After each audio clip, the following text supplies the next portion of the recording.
know, the good one for both of you, my anxiety is different. This is something that comes up a lot. So, you don't know about me, you don't know about my background, you don't know about how intense it is for me. And what would you say to that? Yeah. Michelle, you want to go first? I would say that's what every single person pretty much has ever said to me on every single call for 11 years. Hi, Michelle. My name is blah, blah, blah from blah, blah, blah. I think I might be a little different than everybody else. Like, do you ever have experience with my kind of anxiety?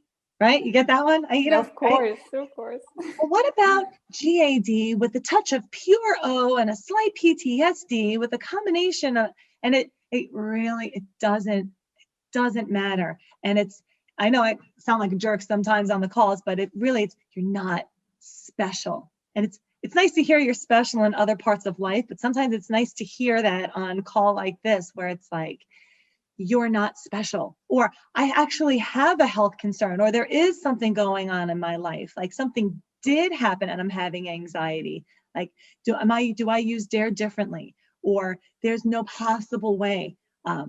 This is anxiety, or maybe DARE works for people with anxiety. But I've got like anxiety. I have like real anxiety. So maybe DARE's just for like kind of nervous people. Like that's always, because it's such an inward turn thing.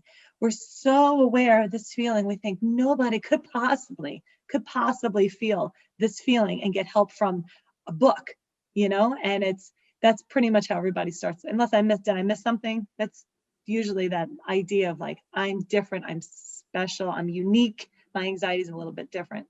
I have thoughts that, are so shocking, Yeah. if I tell them to you, you're going to be really terrified or horrified. Right. And I've seen 5 therapists, Aida. I think I know what you're going to tell me. I've tried everything. I know I'm different. Or another good one is, that's not possible that it's that simple. My anxiety is so severe. It's so chronic. So it's not possible that such a simple process like DARE could help me. That's different. Like you said, maybe for some other anxiety cases, maybe for phobias, okay, but generalized anxiety, like, come on. Right. I've seen so many, I spend tens of thousands of dollars. Obviously, I'm broken. There is something wrong with my brain, which may or may not have been reinforced by people they have seen for help, right? Like not basically being told this like in the wrong way of trying to help somebody. Like, you have to cope with this for the rest of your life. You have this chronic condition. You're going to have to deal with this. We're going to have to find ways to breathe through it and just sort of learn how to like maintain anxiety. And obviously I'm broken because nothing has worked, and I've seen the top rated experts and I've done all this stuff. And I think unfortunately that's what gets reinforced. And it really is simple. It's not easy, but it's simple. It's the overcomplication that keeps people stuck. Well, you're so vulnerable when you're feeling anxious. And if a doctor or a mental health professional does say something like, you're going to have to manage this for the rest of your life, that sticks, Yeah, I just had a client this morning who was told that by his former therapist, like, this is a lifelong condition, but you can manage it, you can keep it at bay. And he said that this was the worst sentence he has ever heard, right? Because he had no motivation left and no hope left that he could really get rid of this. I mean, overcome it. We don't like the term get rid of it, right? Michelle, let's not use it.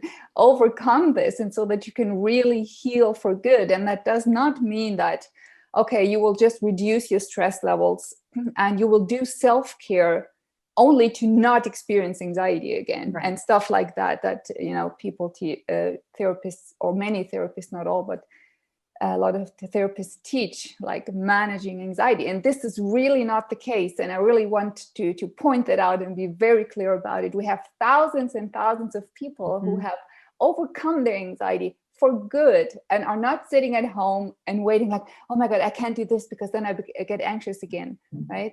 So you can really overcome this for good if you do put the work in. Right? I knew there was a catch. Forget it.